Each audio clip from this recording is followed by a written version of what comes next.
Hey, what's going on, guys? Booster Whips here. Today we're going to be installing the fin antenna for the Genesis G70.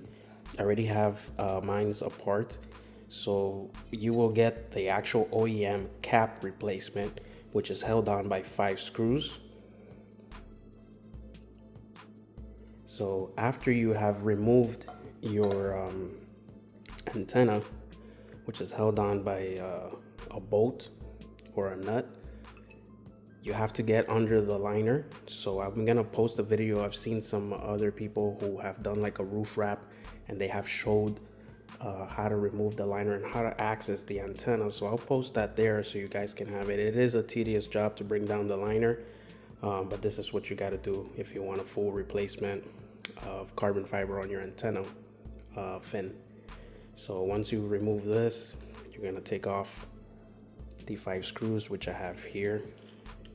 They're located here, here, here, and here. Take that off. The cover comes off, so you guys can see. So it comes off.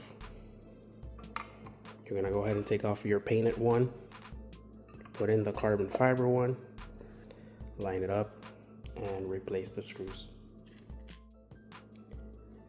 Now, because this is has a rubber grommet in the inside, you have to kind of push on it for it to go in.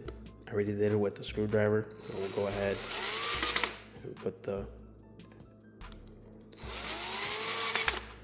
5 screws back on until you're fully done.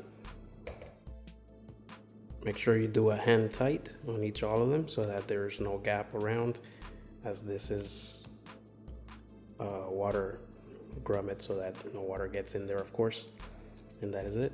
You will replace your antenna back, put in that bolt, connect the connector, and you're good to go. These are already available on our website. Make sure you check us out at boostedwhips.com under the Genesis G70 category. You'll see them there available, ready to ship. Thanks for watching. If you guys have any questions, comments, go ahead and drop them below. Until next time, Boosted Whips, I'm out. Have a very pleasant day, and God bless.